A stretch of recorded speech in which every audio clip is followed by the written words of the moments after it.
Subscribe to Color Frames. సాధారణంగా మహేంద్ర సింగ్ ధోని మైదానంలో చాలా కూల్గా ఉంటాడు. మ్యాచ్ ఓడిపోతున్న ధోని ముఖంలో టెన్షన్ కనిపించదు. అలానే గెలుస్తున్న సమయంలోనూ భావోద్వేగం కనబడదు. అయితే ధోని మిస్టర్ కూల్గా పేరు తెచ్చుకున్నప్పటికీ ధోని మైదానంలో గొడవపడ్డ సందర్భాలున్నాయి. 2010 ఐపీఎల్ సీజన్లో Punjab Kings, Chennai super Kings మధ్య ఉత్కంఠభరితమైన మ్యాచ్ జరిగింది.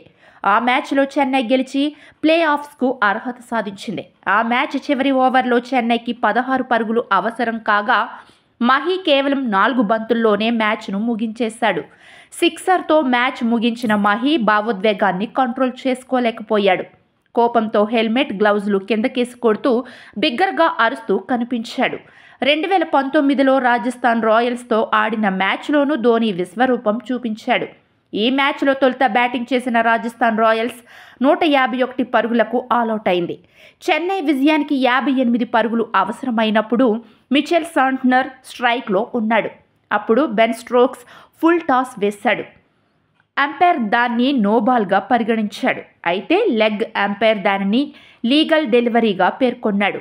బౌండరీ లైన్పై నిలబడిన ధోని ఆగలేక మైదానంలోకి వచ్చి అంపైర్తో వాగ్వాదానికి దిగాడు. ధోని థర్డ్ అంపైర్కు సిఫార్సు చేయాల్సిందిగా అంపైర్కు చెప్పాడు.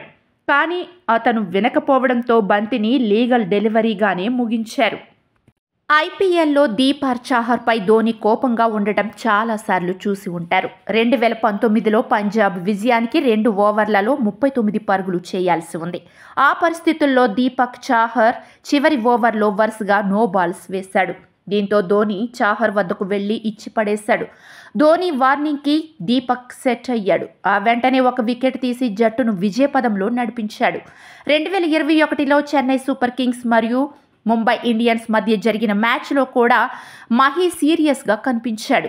నిజానికి ఆ మ్యాచ్లో ధోని, బ్రావో మధ్య సమన్వయ లోపం కారణంగా ఓ క్యాచ్ మిస్ అయింది. క్యాచ్ కోసం ధోని పరిగెడుతున్నాడు. అప్పటికే బ్రావో అక్కడకు చేరుకున్నాడు. ఇద్దరి గందరగోళం ఏర్పడి క్యాచ్ మిస్ అయింది. దీంతో ధోని బ్రావోపై చాలా కోపంగా కనిపించాడు. 2023లో కూడా ధోని మైదానంలో సహనం కోల్పోయిన సందర్భం ఉంది. రాజస్థాన్తో జరిగిన మ్యాచ్లో చెన్నై ఆటగాడు మతీషా పతిరానాపై ధోని కోపంతో అరిచేశాడు. ధోనికి అంత కోపం రావడం అందరినీ విస్మయానికి గురిచేసింది. రాజస్థాన్ రాయల్స్ ఇన్నింగ్స్లో 16వ ఓవర్లో ధోని షిమ్రాన్ హెట్మేయర్ను స్టంప్ల వెనుక నుండి రన్అట్ చేసే అవకాశం ఉంది. కానీ పతిరానా తన మార్గంలో ముందు నిలబడి ఉండడంతో అతను త్రోను పూర్తి చేయలేకపోయాడు. దీంతో కోపం వచ్చిన ధోని పతిరానాపై అరిచేశాడు. దీనికి సంబంధించిన వీడియో నెట్టింట వైరల్గా మారింది.